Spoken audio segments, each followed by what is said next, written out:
సంవత్సరాల నుంచి మేము ఏదైతే మొత్తుకుంటున్నామో ఈ గ్రూప్ 1 ముంగట పడది దీంట్లో అనేకమైన లోపాలు ఉన్నాయని చెప్పి గత బీఆర్ఎస్ పార్టీ హయాంలో నోటిఫికేషన్ వేసిన దగ్గర నుంచి మొదలు పెడితే మళ్ళీ ప్రభుత్వం మారి కాంగ్రెస్ పార్టీ ప్రభుత్వం అధికారంలోకి వచ్చిన తర్వాత జీవో 55 రూపంలో బీసీ ఎస్సీ ఎస్టీల కొంప ముంచుతుందని చెప్పి క్లియర్గా అది 29 జీవో తీసుకొచ్చి కొంప ముంచుతురు. అక్కడ రెడ్డి చైర్మన్ను పెట్టి మహేందర్ రెడ్డిని పెట్టి ఉద్యోగాలు కొల్లగొట్టే పనిలో ఉన్నారని మేము మొర్రో మొత్తుకున్నాం. అప్పుడు కాంగ్రెస్ పార్టీలో ఉన్నటువంటి నాయకులు తిన్మారమల్లనే చెప్పేదంతా తప్పు. మేము చాలా పారదర్శకంగా ఇవాళ ముఖ్యమంత్రి గారు ఎక్కడ సభల్లో ఎంత గొప్పగా నిర్వహించినామంటే చాలా అద్భుతంగా చెప్తా ఉంటే నవ్వు వచ్చేది. ఇవాళ ఎల్లెంకల పడ్డట్టు అయిపోయింది. 4 రోజులు ఆగమని చెప్పేసి 3 నెలలు వాయిదా వేవా ఏం కొంపలేం కొట్టుకపోతలేవనంటే లే ఏమైంది ఇప్పుడు? సీరియస్ ఆస్పిరెంట్స్ అయిపోయా. నేను ఆ రోజు మంచిగా బోర్డు మీద వేసి చూపించిన ఏడేడ ఏ లోపం జరిగింది అనేది. నిన్న హైకోర్టు అదే చెప్పింది. 8 అంశాలు చెప్పింది గ్రూప్ 1 విషయంలో. ఈ ప్రభుత్వమే మొండికి పోయి నేను అడ్వకేట్లకు అడ్డగోలుగా పైసలు ఇస్తా, నేను వాదించిపిస్తా, ఇంకా ఏదో నేను చేస్తా చూడరాదు నన్ను చూడు నా అందం చూడు అన్నట్టుగా ఉరికింది ముంగడికి ప్రభుత్వం. పోయి ఎల్లెంకల పడ్డది. ఇంగ్లీష్ పేపర్లకు ఇట్లా ఇష్టం వచ్చినట్టు మార్కులు వేసు, ఇంగ్లీష్ వాళ్ళకి ఇష్టం వచ్చినట్టుగా మార్కులు, తెలుగు మీడియం వాళ్ళకి అన్యాయం. మళ్ళీ ఒకటే సెంటర్లో ఎక్కువ ర్యాంకులు వస్తాయి, సమాన మార్కులు ఎక్కువ మందికి వస్తాయి. 1300 మందికి సమాన మార్కులు. అట్లా ప్రధానంగా ఓసీలకే మొత్తం ఓసీలకే పోస్టులు. ఈ మాయాజాలం అంతా ఈ రెడ్డి మాయాజాలం ఏదైతే చేసిరో మహేందర్ రెడ్డి రేవంత్ రెడ్డి వీళ్ళందరూ కలిసి ఆడినటువంటి నాటకానికి ఇవాళ హైకోర్టు ఫుల్ స్టాప్ పెట్టింది. జీవో 55 తోటి నింపేస్తే అయిపోతుండే కానీ 29 తీసుకొచ్చి మా కొంపలు ముంచాలని చూసారు. కానీ పాపం ఎక్కువ రోజులు ఉండదు. ఇలా అంతో ఇంతో నిరుద్యోగులకు ఊరట కలిగించేటువంటి అంశం ఇది. అప్పనంగా దొంగతనంగా ఉద్యోగాలు కొట్టుకపోవాలని చూసినటువంటి అప్పర్ క్యాస్ట్కు చెంపపెట్టు దెబ్బ ఇది. యాక్చువల్గా 29 జీవోకి సంబంధించి కూడా హైకోర్టు తీర్పు సమర్థనీయమైంది, దాన్ని స్వాగతిస్తా ఉన్నాము. నేను ఆ రోజు నిరుద్యోగులు ఎక్కడి నుంచి చిక్కడపల్లి నుంచి సెక్రటేరియట్ ముట్టడికి పోతా ఉంటే నేను మీ పక్షాన్ని నిలబడతా, కాంగ్రెస్ పార్టీలో ఉన్నా, మీరు చేసేదే న్యాయం అని చెప్పి చెప్పడం జరిగింది. ఏదైనా గట్లే ప్రభుత్వం తప్పు చేసినప్పుడు తప్పే అని చేస్తాం. ఇవాళ ఏమైంది? తల ఏడబెట్టుకోవడం అర్థమవుతుందా మనకి ఇప్పుడు రాష్ట్ర ప్రభుత్వానికి? 3 నెలలు ఆగితే కొంపలేం మునిగిపోతుంది. అర్జెంటుగా మహేందర్ రెడ్డి గారిని మాజీ డీజీపీ మహేందర్ రెడ్డి గారిని తీసుకొచ్చి వెంటనే వ్యవహారం అంతా సెట్ చేసి ఒకే సెంటర్. ఈ దొంగతనం ఎన్ని రోజులు చేస్తారు? ఇంకా ఈ కాలంలో కూడా మేము ఇంకా ఈ దొంగతనం చేస్తాం, ఈ చీటింగ్ చేస్తాం అంటే నడవది. ఇలా బీసీలందరూ మేల్కున్నారు, బీసీలందరూ చాలా యాక్టివ్గా ఆలోచిస్తూ ఉన్నారు, బీసీలంతా ఒక్కతాటి మీదకి వచ్చి ఆలోచిస్తూ ఉన్నారు. ఈ సందర్భంలో కూడా మోసం చేద్దామంటే ఎట్లయితే చెప్పు? తొందర ఎగ్జామ్ పెట్టడంతో 29 జీవో కూడా సుప్రీంకోర్టు అన్నది. హైకోర్టు ఏం చెప్పింది, ఏం అంశాలు, అసలు హైకోర్టు తీర్పులో ఉన్నటువంటి కొన్ని అంశాలను మనం చూద్దాం. బోర్డు బెట్ గ్రూప్ 1 జడ్జిమెంట్కి సంబంధించి ఒకటి టీజీపీఎస్సీ నిర్లక్ష్య వైఖరి మీద కోర్టు చాలా ఘాటు వ్యాఖ్యలు చేసింది.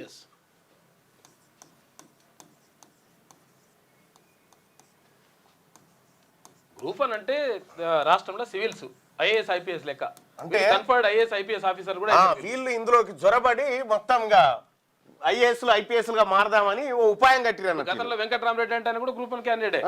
చాలా మంది ఇట్లా ఇటువంటి వాళ్ళే వాళ్ళు కన్ఫర్డ్ ఐఏఎస్ ఐపీఎస్ అవుతారు. సొంత రూల్స్ కూడా మొట్టికాయలు ఏంటి అంటే మొట్టికాయలు వేసింది. ఈ మొట్టికాయలు అంటే ఇవి ఎక్కడ కచ్చకాయలు అనుకునేది. ఇట్లా కొట్టి ఇలా కాయ అవుతుంది చూడు, మొట్టికాయ అన్నట్టు. మళ్ళీ ఇదో బాధ. ఇక దీంట్లో ఎగ్జామ్ పెట్టడంలో ట్రాన్స్పరెన్సీ ఇంటిగ్రిటీ పాటించలేదు. ఒక్క మొట్టికాయ ఒక్క బొడిపై ఇట్లా పారదర్శకత లేదు. ఇక రెండోది పక్షపాతంగా వ్యవహరించిందని, తన సొంత రూల్స్ కూడా వైలేట్ చేసిందని టీజీపీఎస్సీకి తలంటింది. 2 సార్లు ఎగ్జామ్ క్యాన్సల్ అయినా కూడా ఇప్పటికీ ఏం నేర్చుకోలేదని తిట్టింది.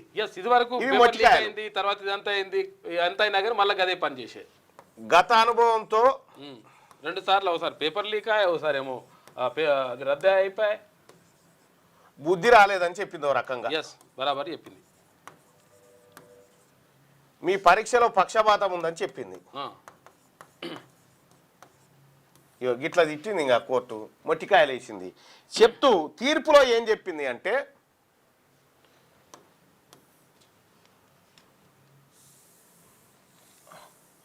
తీర్పులో ఏం చెప్పింది, ఒకటి అభ్యర్థుల సంఖ్యలో తేడాలు. ఎస్, అభ్యర్థుల సంఖ్య ఇప్పుడు పెరుగుడు తగ్గుడు ఉంటుంది ఎగ్జామ్ రాసినప్పుడు. ఇది సేమ్ ఎట్లుందంటే ఎలక్షన్లప్పుడు అది ఓటింగ్ అయిపోయిన తర్వాత ఒక లెక్క, తర్వాత తెల్లారినాక ఇంకో లెక్క అయిపోయింది కథ అంతా. అభ్యర్థుల సంఖ్యలో తేడాలు ఎట్లా వస్తాయి తేడాలు ఏంటి తేడాలు? మొదట ఏం చెప్పారు టీజీపీఎస్ వాళ్ళు అంటే, మొదట ఓ లెక్క ఉంటే తర్వాత ఓ లెక్క. మొదట 21,075 మంది పరీక్షలు రాసిరని చెప్పింది, ఏది మెయిన్స్.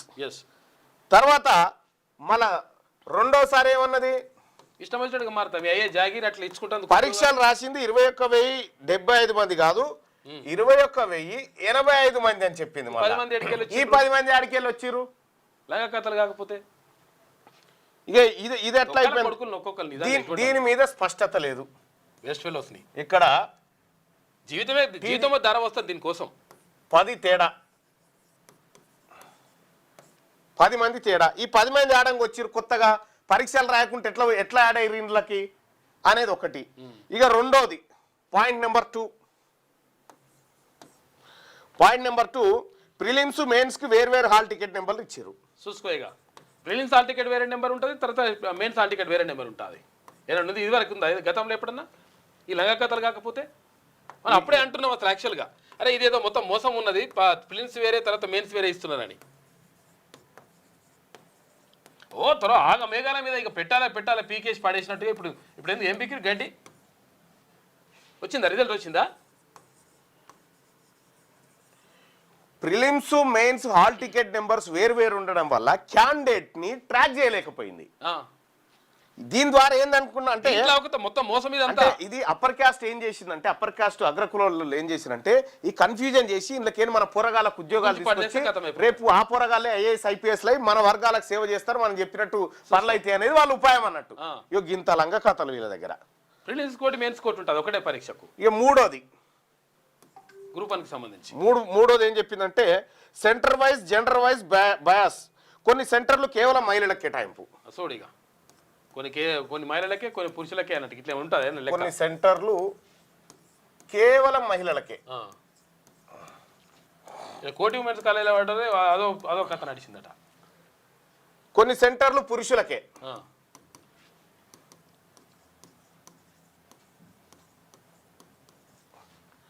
తర్వాత కొన్ని సెంటర్లో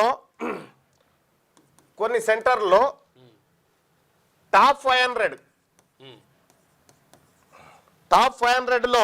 ఎక్కువ మంది వచ్చారు. ఇట్లనే చూసుకో. ఇక అట్లా వస్తారు, అట్లా ఉంటుందా లెక్క? ఏమన్నా ఒకటే సెంటర్ నుంచి మొత్తం ఒకటే సెంటర్లో టాప్ 500లో ర్యాంకులలో ఎక్కువ మంది వచ్చారు. ఇది ఎట్లా సాధ్యమైంది? నువ్వేదో మ్యానిపులేషన్ చేస్తేనే అవుతుంది కదా. వరుసగా ఒకదాని తర్వాత ఒకటి, ఇంకో ఇట్లా ఒకటి విడిచి ఒకటి ఇట్లా కథలన్నీ. ఇక నాలుగోది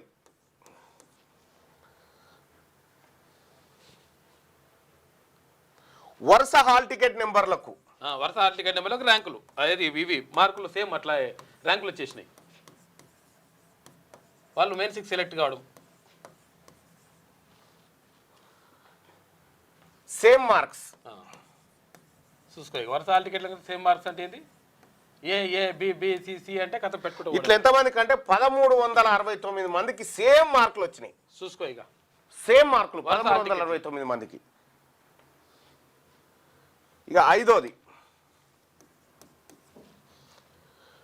126,000కు పైగా ఆన్సర్ షీట్లు. మొత్తం 126,000 పైగా ఆన్సర్ షీట్లు.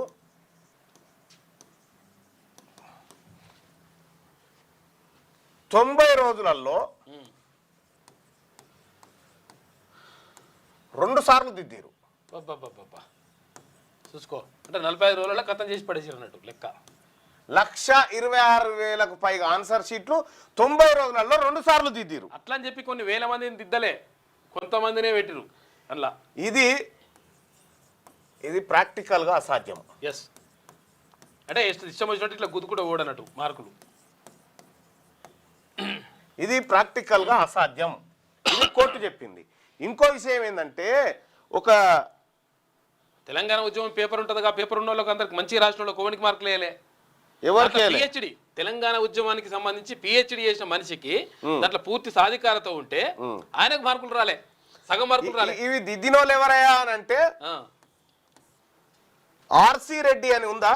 Yes, RC Reddy coaching centre ఉంటుంది కదా, ఆర్సి రెడ్డి ఫ్యాకల్టీ చూసుకో. ఇక ఆర్సి రెడ్డి ఫ్యాకల్టీ ఇట్లా ఇస్తారా? ఎట్లా కనీసం ప్రభుత్వంలో ఉన్నటువంటి ఉద్యోగులకు వాళ్ళకి ఇవ్వాలి కదా. ఇప్పుడు వాళ్ళ విద్యార్థులకు ఎక్కువ మార్కులు వేసుకున్నట్టు చూసుకో. ఎందుకంటే మార్కులు ఇప్పుడు ప్రిలిమ్స్ ఒకటి ఉండే, మెయిన్స్ ఒకటి ఉండే, మనకు తెలిసిపోయాయి. తెలిసిపోయాయి.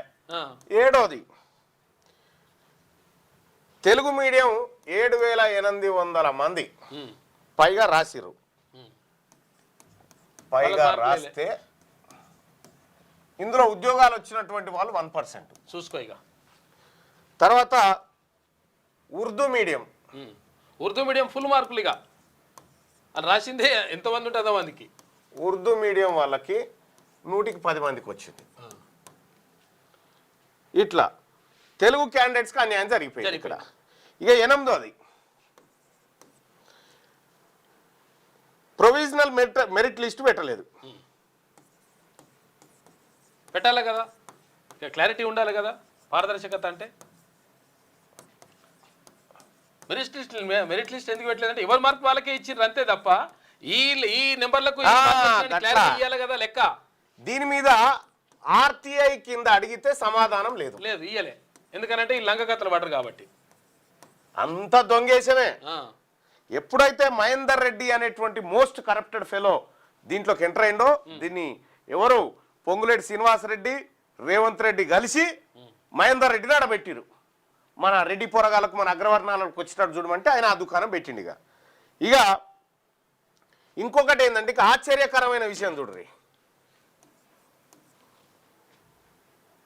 రిక్రూట్మెంట్లో ఒక అభ్యర్థి బొమ్ము పూజితారెడ్డి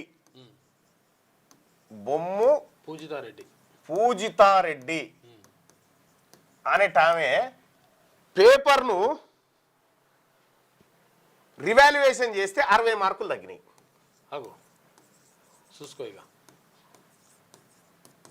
రివాల్యుయేషన్ చేస్తే ఎంత లెక్క ఉందో చూడరు. ఇక ఈ 60 మార్కులు ఎవరు యాడ్ చేయొచ్చు? ఇలా ఎక్కడి నుంచి రావచ్చు? చూసుకో. రూల్స్ ఉల్లంఘన, డబుల్ ట్రిపుల్ వయలేషన్ చేశారు, ఇది చట్ట విరుద్ధం. టీజీపీఎస్సీ ఇప్పటికైనా పద్ధతి మార్చుకోమని తిట్టింది. ఇక్కడ క్లియర్గా నేను గతంలోనే అనేక సార్లు ఇదే వేదిక మీద నుంచి నేను సుదర్శన్ మొత్తుకున్నాం ఈ విషయంలో. అరే 4 రోజులు ఆగుర్రా నాయనట్టు ఇక మేఘాల మీద పోయింది, పీకేస్తున్నాం అయ్యేకేస్తున్నాం అని చెప్పేసి గడ్డి వీకినట్టు. ఇప్పుడు ఏం చేసిండ్రు? వచ్చిందా? రిజల్ట్ వచ్చిందా? చాలామంది సీరియస్ ఆస్పిరెంట్స్ కొన్ని సంవత్సరాల నుంచి 10-15 ఏళ్ళ నుంచి ప్రిపేర్ అయ్యే వాళ్ళు కూడా అరే 4 రోజులు ఆపమని చెప్పండి, 4 రోజులు ఆపమని చెప్పండి, కొంచెం మాకు ఇప్పుడు కొంచెం ఇబ్బంది ఉందని చెప్పి అడిగితే ఇక ఆపము మేము ఏకేసినాం పీకేసినాం అంటే ఇప్పుడు ఏమైంది ఇక్కడ లెక్క? ఏమైంది ఇక్కడ? ఇక అయిపోయిందా? మరి బరాబర్ ఇచ్చిర్రా? కోర్టు ఏమన్నది? గ్రూప్ 1 పరీక్షది ముందే చెప్పిన, ఇది ముంగడబడదు మీరంతా బీఆర్ఎస్ పార్టీ వాళ్ళు ఉన్నప్పుడేమో పేపర్ లీకు మీకు తెలుసు కదా, అరెస్ట్ అయ్యారు గ్రూప్ 1 సంబంధించి. ఎవడెవడు అరెస్ట్ అయ్యింది, ఏం కథ? దరిద్రమైన ప్రభుత్వం ఈ తెలంగాణ రాష్ట్రంలో ఉండడం మనందరి దురదృష్టం. సిగ్గు లేకుండా ఇంకా సమర్థించుకుంటుంది ప్రభుత్వం. గతంలో అప్పీల్ పోతాం డివిజన్ బెంచ్ కి. ఇగో ఇది నేను ఏ రోజు చెప్పిన చూడరు. ఇగో సెప్టెంబర్ 24, 2023లో చెప్పిన, ఇది లంగేషన్ చేయకుర్రా అని చెప్పి ఆ రోజు ఆ ప్రభుత్వానికి చెప్పినాం. ఈ రోజు ఈ ప్రభుత్వానికి చెప్పినా కూడా వీళ్ళు కదే చేసారు. ఎవరైతే ఉంది మా అప్పర్ క్యాస్ట్ వాళ్ళకి రావాలి ఉద్యోగాలు, మేము దంచక బుక్కాలే అనేటువంటి ఆలోచన చేసిరు. తీరా మీ దరిద్రం బెడిసి కొట్టి ఇవాళ మళ్ళా మొదటికి వచ్చింది. అద్భుతంగా ఇక్కడ కోర్టు అయితే ఒకానొక దశలో ఒక సర్వే నిర్వహిస్తే మన తెలంగాణ టీజీపీఎస్సీ పట్ల నిరుద్యోగులకు నమ్మకమే లేదట. ఎట్లుంటే నమ్మకమే లేదట. మోసమేనా? బీఆర్ఎస్ ప్రభుత్వం నుంచి టాప్ 5 సర్వీస్ కమిషన్లు.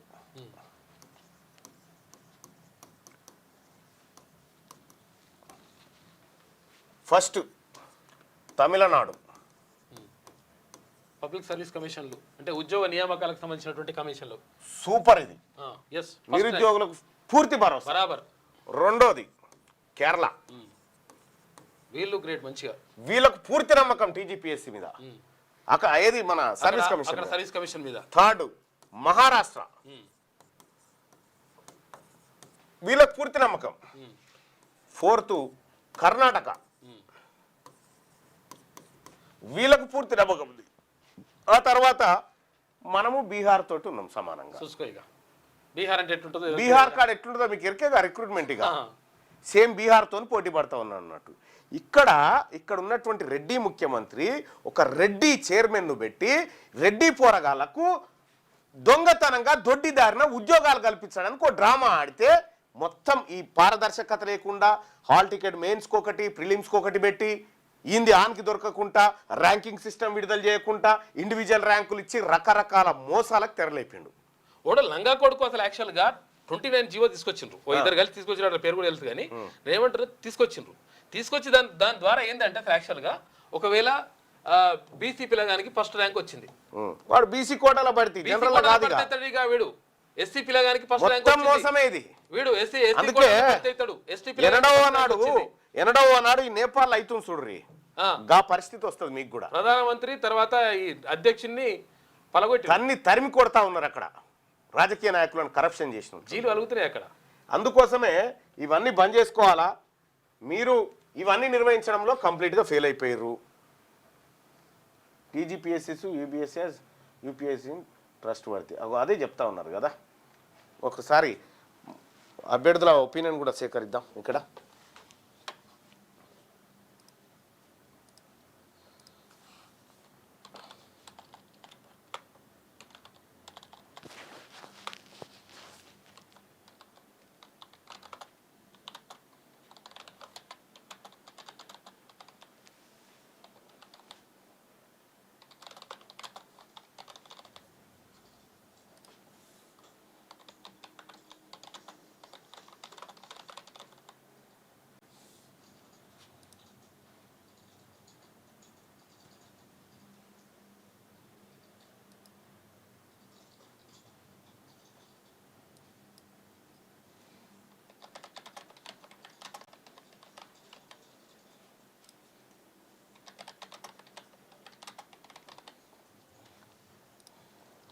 మీ అభిప్రాయాన్ని చెప్పండి. గ్రూప్ 1 పరీక్షల రద్దు తీర్పును ఎలా చూస్తారు? రద్దు చేయడం కరెక్టే లేదంటే రద్దు చేయడం తప్పు? మీ రెండిట్లలో మీ ఆప్షన్ని తెలియజేయండి.